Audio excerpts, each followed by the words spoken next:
Bien.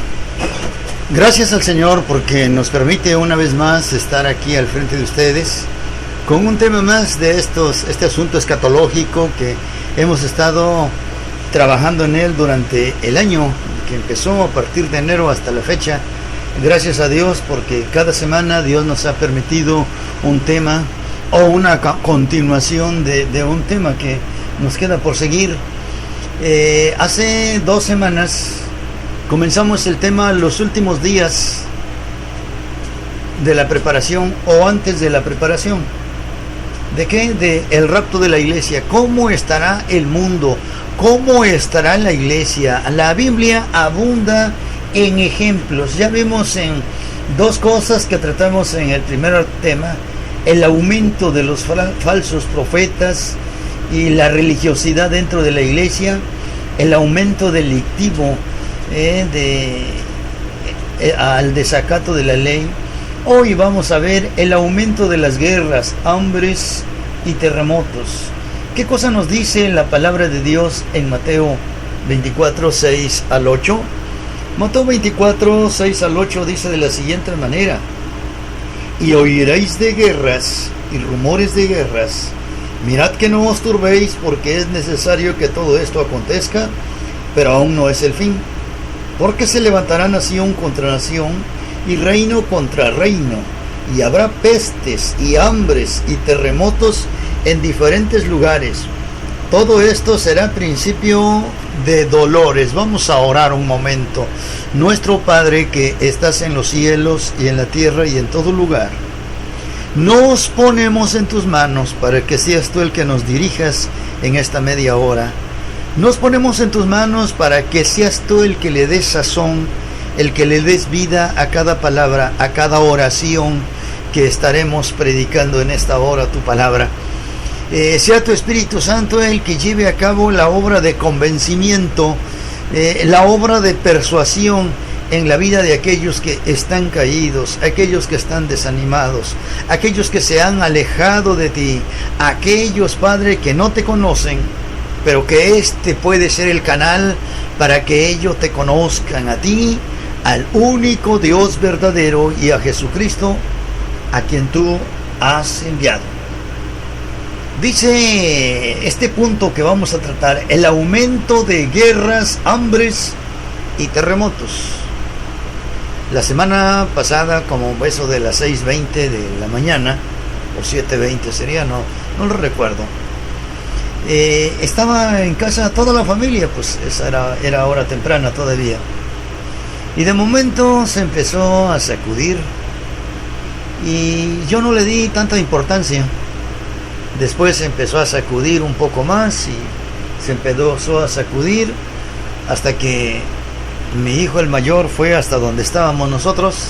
Atrás fue mi nuera con mi nieta, y pues cuando vi que se prolongaba y que pues no se quitaba, ya tuve que levantarme para ir y despertar a mis hijas para decirles qué cosa estaba pasando. Por un momento divagamos, no supimos qué hacer. Después me acordé que hay un televisor en casa y que había que prender los noticieros para ver de qué se trataba. Se trató de un temblor, pues no muy grande, de 6.6 dice, o 6.9 ha salido en la televisión, pero hasta el momento decían no ha pasado nada, no se reportan daños. Fue en el noticiero de las 2:30 de la tarde cuando salió que había 3 muertos en Chiapas y 4 muertos en Guatemala. A la vez se habla de a una semana después se habla de más de 9,000 damnificados en el estado de Chiapas. En unos 14 municipios están declarados zonas de desastres.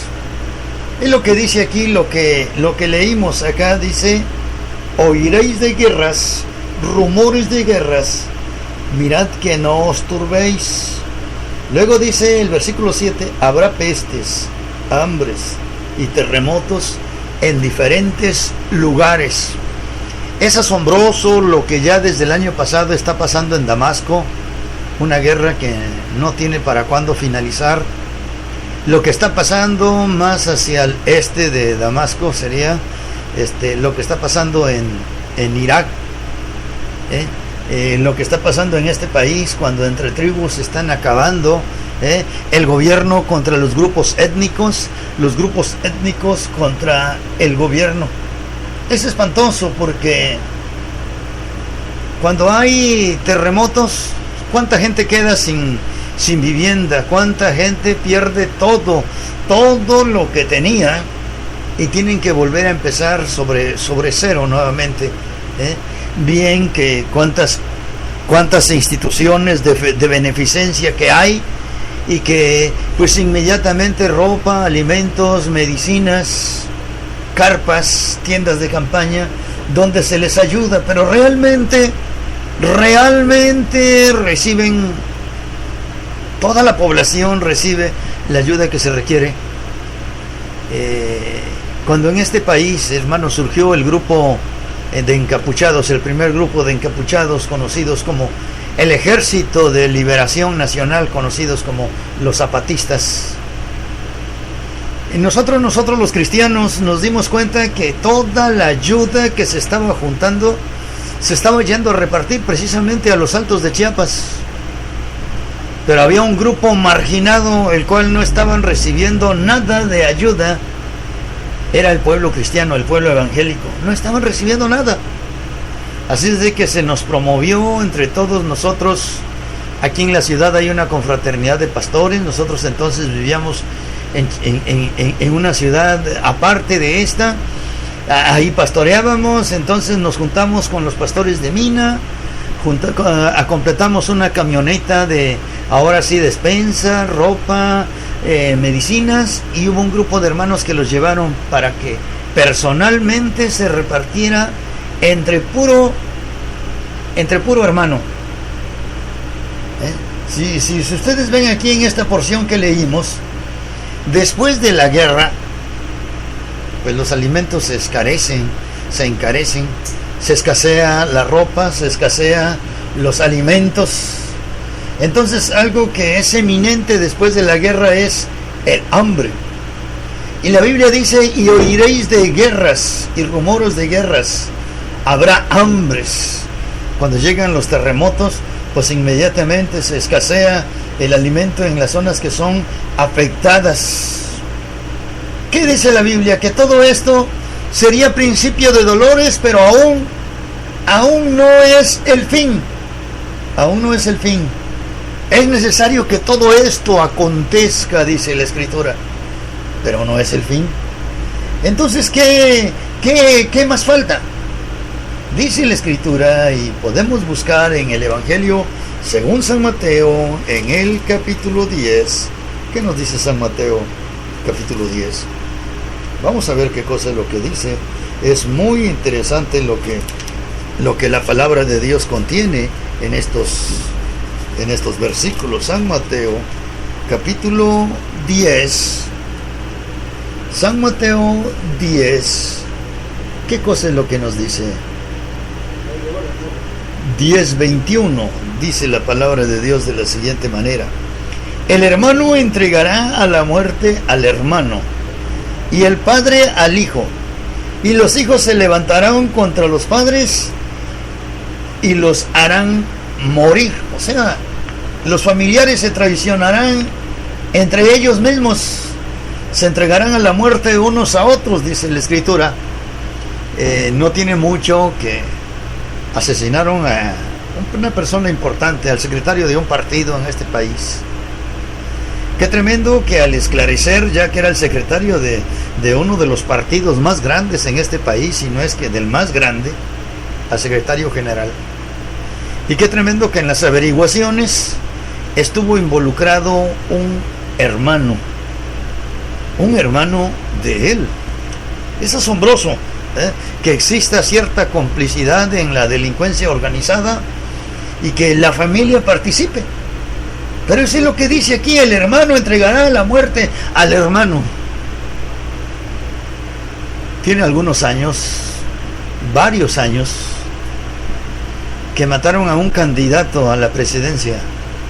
Si no lo hubieran asesinado, es seguro que este candidato hubiera llegado a ser presidente de la República.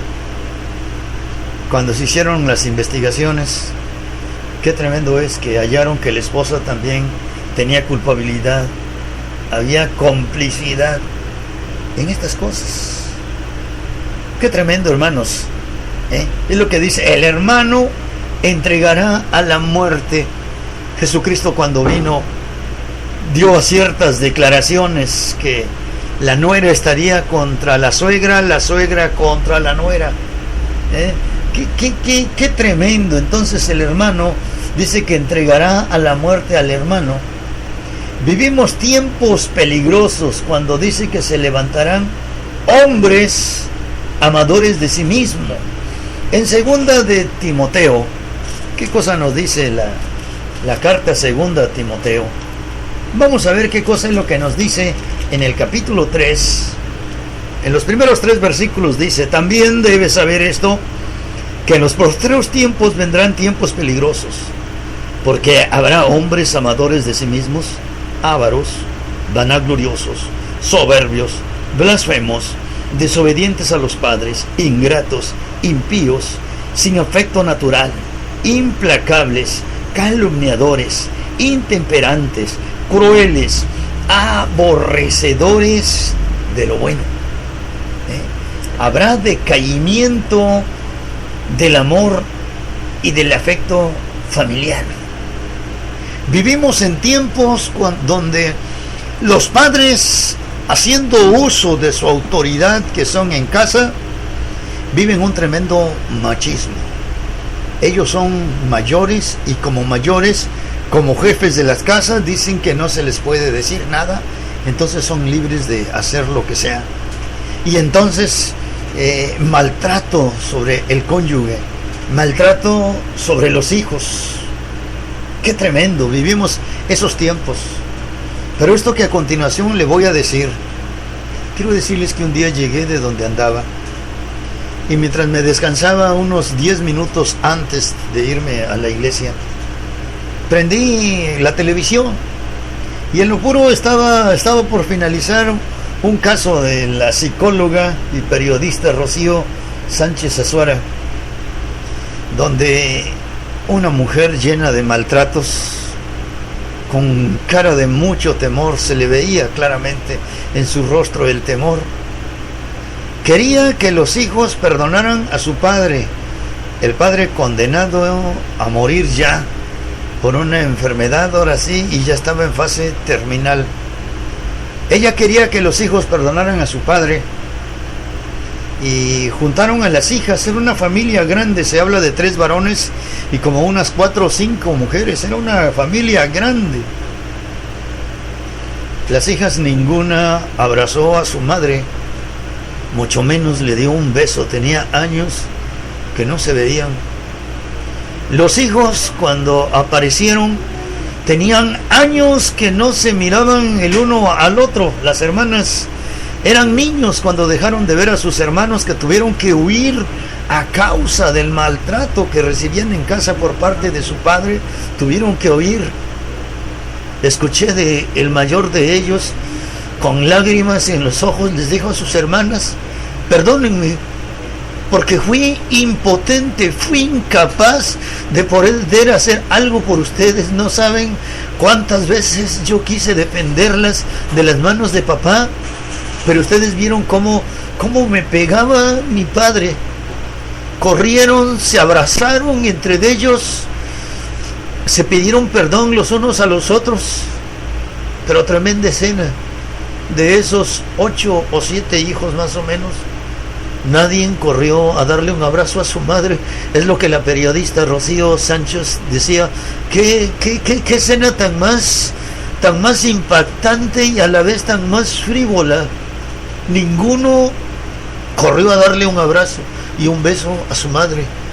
Cuando les preguntaron que si los perdonaban, dijeron no. El crimen de esta mujer fue el quedarse callada y el ver. Sus hijos se lo recordaron un montón de veces. Mamá, ¿Por qué siempre miraste y permitiste que nuestro padre nos pegara a diario? Tú desde cierto lugar simplemente te concretaste a ver y a mirar todos los golpes que papá nos hacía. Los hijos también le reclamaron eso a su madre, y cuando terminó el caso, qué tremendo, los muchachos se fueron junto con sus hermanas y los señores ahí se quedaron. Qué tremendo. Jesús dijo que en los tiempos finales, hasta antes de que Cristo venga por la iglesia, habría crisis familiar. Y qué tremendo, hermanos, hoy en día, cuando nosotros como ministros vemos llorar a nuestros miembros, llorar a los padres porque no saben qué hacer frente a sus hijos. Vemos llorar de impotencia. Pero ¿por qué? ¿Qué ha pasado? Jesús dijo, en los postreros tiempos vendrán tiempos peligrosos. Dice, también debes saber esto, que en los postreros días vendrán tiempos peligrosos, porque habrá hombres amadores de sí mismo, ávaros, vanagloriosos, soberbios, blasfemos, desobedientes a los padres, ingratos, impíos, sin afecto natural, implacables, calumniadores, intemperantes, crueles, aborrecedores de lo bueno, traidores, impetuosos, infatuados, amadores de los deleites más que de Dios, que tendrán apariencia de piedad, pero negarán la eficacia de ella. A estos, en otras porciones de la Biblia aconseja, no te juntes con ellos. Qué tremendo. La persecución más grave del pueblo de Dios.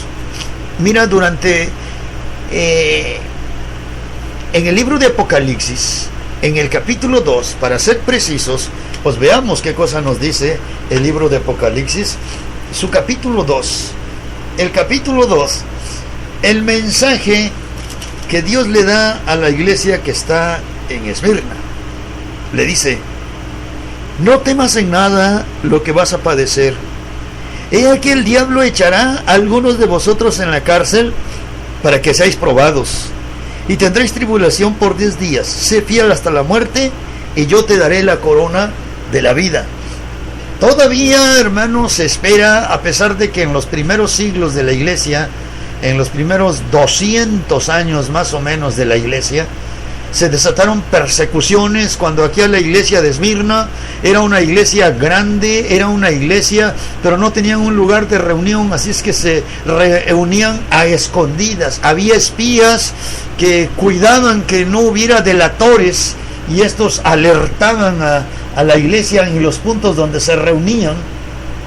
A esta iglesia el Espíritu Santo le dice, no temas en nada lo que vas a padecer.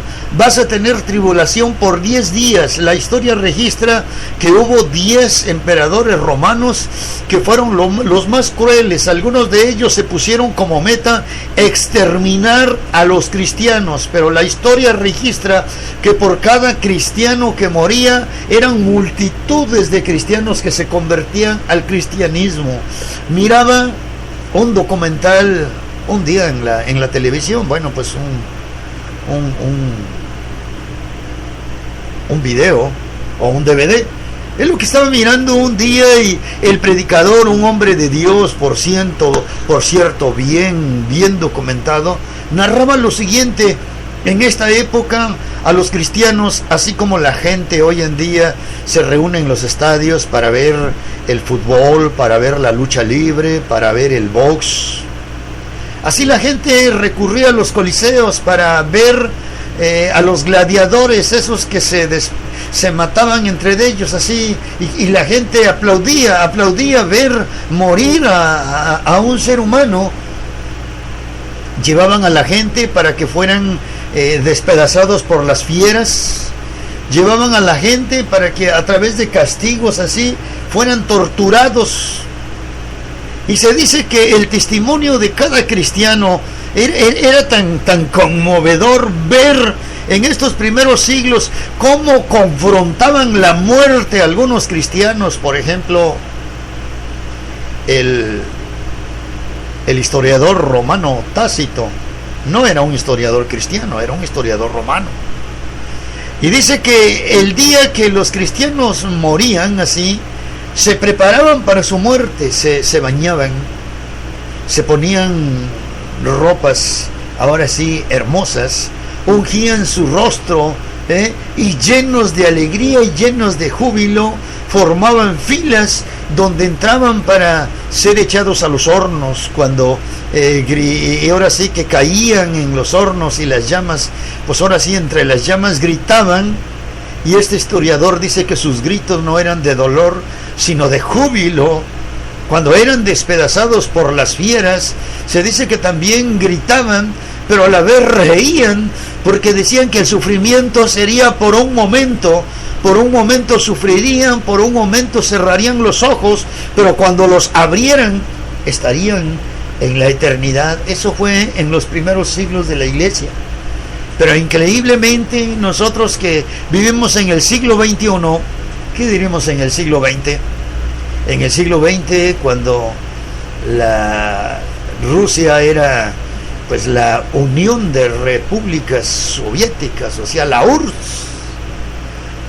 lo que se conoció, lo que se informaba que pasaba atrás de la cortina de hierro, como se le dice, como a los cristianos, a las mujeres dicen que les enredaban los cabellos en las ruedas de los molinos hasta que se los arrancaban, que les abrían el vientre a las mujeres y les sacaban sus fetos para después obligarlas a comérselos, que al feto, cuando abrían un vientre, le metían un gato que antes le habían inyectado rabia, y cosas así por el estilo, que a los hermanos les quitaban la piel de la planta de los pies para hacerlos caminar en caminos llenos de sal o llenos de vidrio.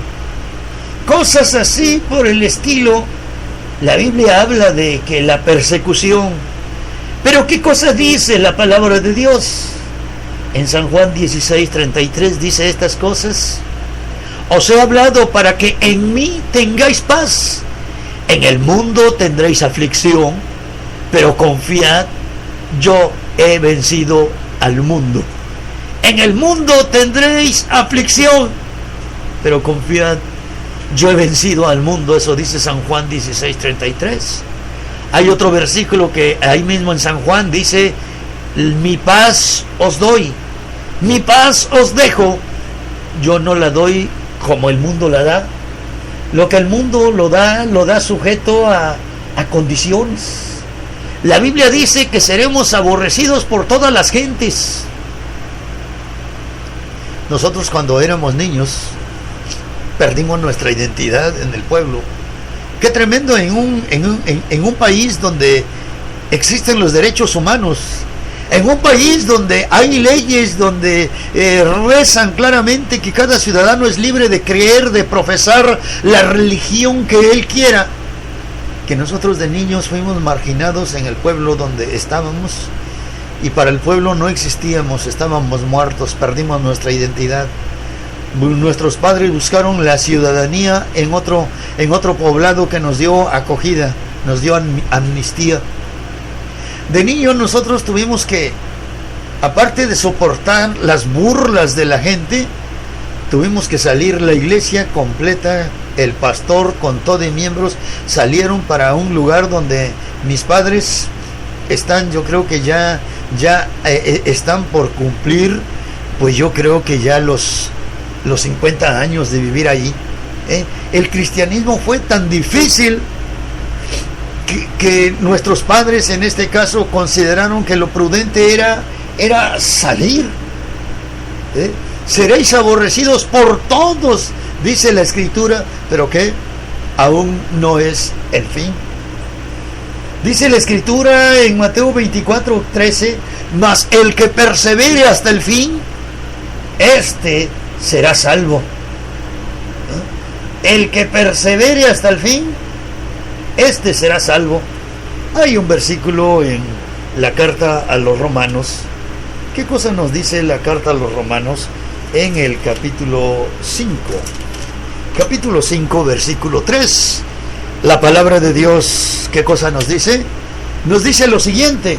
La palabra de Dios nos dice lo siguiente, capítulo 5, versículo 3. Y no solo esto, sino que también nos gloriamos en las tribulaciones, sabiendo que la tribulación produce paciencia.